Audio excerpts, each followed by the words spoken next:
काजल देवी की उम्र भले ही 26 की हो गई थी, लेकिन ब्यूटी पार्लर चलाने के कारण आज भी वह अपने 35 साल के पति से ज्यादा आकर्षक व सुंदर थी।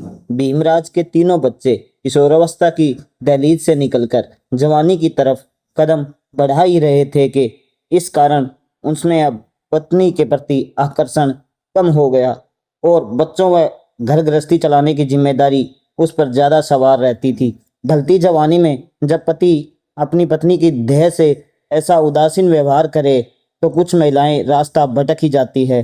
भीमराज जब कभी शराब के नशे में होता तो वह जरूर काजल देवी के साथ संबंध बनाता, लेकिन काजल देवी चाहती थी कि उसका पति उसे ना सिर्फ प्यार करे बल्कि उसे अपने व्यवहार से भी इस बात का एहसास कराए कि वह बस अपने पति के प्रति इसी उदासीन व्यवहार के कारण काजल देवी ने अपने पति की इस हरकत के कारण किसी दूसरे मर्द की तलाश करना शुरू कर दिया था।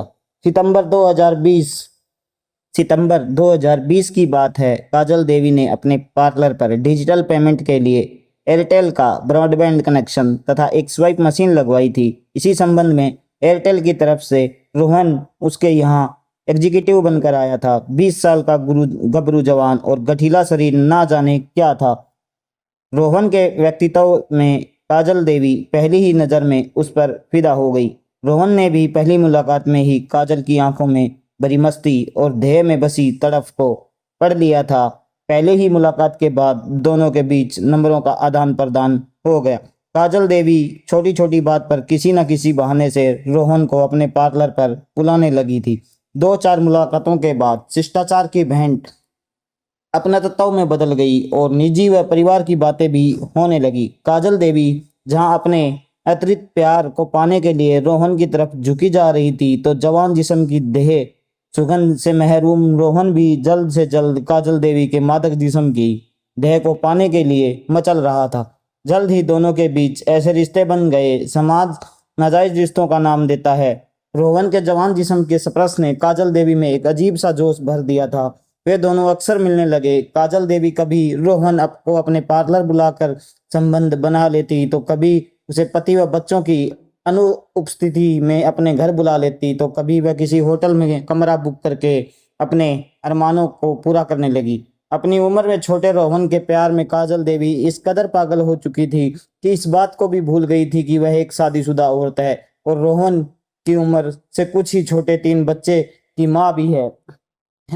प्यार में डूबी काजल देवी अक्सर उसे फोन पर लंबी लंबी बातें करती। रात में भी दोनों चोरी छिपे प्यार भरी बातें करते और दोनों व्हाट्सएप को मैसेज करते रहते। रोहन तो काजल देवी की अश्लील तस्वीरें तथा वीडियो तक व्हाट्सएप पर लगा रखी थी। उसी वक्त नहीं मैसेज देखते ही भीमराज के पांव तले की जमीन खिसक गई और पहले व्हाट्सएप पर पड़े दर्जनों अश्लील फोटो और वीडियो तथा चैट देखकर भीमराज का शरीर गुस्से से कांपने लगा। उस दिन भीमराज के सामने साफ हो चुका था कि उसकी पत्नी के किसी युवक से नाजायज संबंध है और उस युवक का नंबर लाइफ के नाम से अपने फोन में सेव किया हुआ है।